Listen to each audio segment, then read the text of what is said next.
আসসালামু আলাইকুম। বরিশাল.নিউজ থেকে রাত ৯টার শীর্ষ সংবাদে আমি ফারহানা করিম তুলি। প্রথমে সংবাদ শিরোনাম, পরে বিস্তারিত। বরিশালে চাচাকে হত্যার ঘটনায় ভাতিজা গ্রেপ্তার। বরিশালে বোমা সাদৃশ্য বস্তু দেখে আতঙ্ক, উদ্ধারে সেনাবাহিনী। বরিশালের রাতের আধারে ম্যানহোলের ঢাকনা চুরি, বাড়ছে দুর্ঘটনা। ভোলায় ছুরি দেখিয়ে ঠিকাদারের কাছে যুবলীগ কর্মীর চাঁদা দাবি।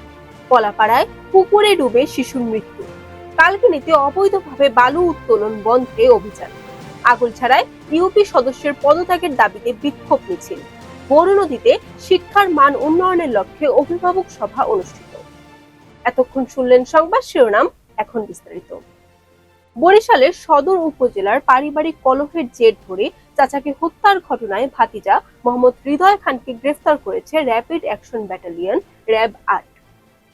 রোববার রাতে র্যাব-৮-এর বরিশাল সদর দপ্তরের মিডিয়া সেল থেকে পাঠানো এক প্রেস বিজ্ঞপ্তির মাধ্যমে বিষয়টি নিশ্চিত করা হয়। বরিশাল নগরের নিউ সার্কুলার রোড ডাক বিভাগের মেইল প্রসেসিং সেন্টারে বোমা সদৃশ একটি বস্তু দেখতে পাওয়ায় সেখানে আতঙ্ক ছড়িয়ে পড়ে। সোমবার সকালে মেইল প্রসেসিং সেন্টারে পরিচ্ছন্নতা কর্মী ঘাস কাটতে গিয়ে এটি দেখতে পান। বরিশাল নগরীর বাংলা বাজার মসজিদ মোড় থেকে ৩টি প্রধান সড়ক বেরিয়েছে। এছাড়া ব্যাপটিস্ট মিশন ও কালুসো সড়ক রয়েছে। ওই একই স্থানে ৬ বার ঢাকনা দেওয়া হলেও কোনোভাবেই স্থায়ী হচ্ছে না।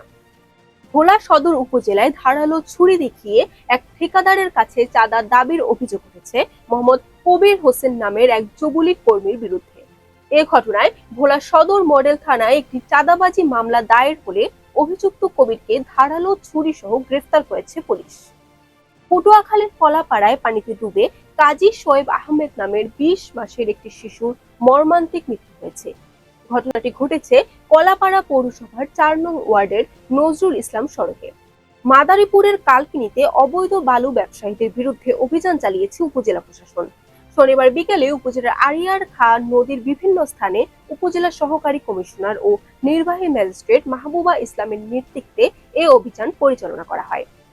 বরিশালের আগলছাড়ায় জনস্বার্থে প্রকল্পিত সড়ক নির্মাণের স্থান পরিবর্তন ও ইউপি সদস্যের পদত্যাগের দাবিতে বিক্ষোভ মিছিল করেছে এলাকাবাসী।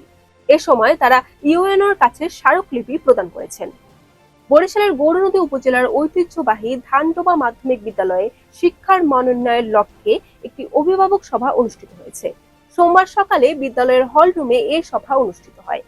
সভায় সভাপতিত্ব করেন স্কুল পরিচালনা কমিটির সভাপতি ও উপজেলা নির্বাহী অফিসার। বরিশাল.নিউজ।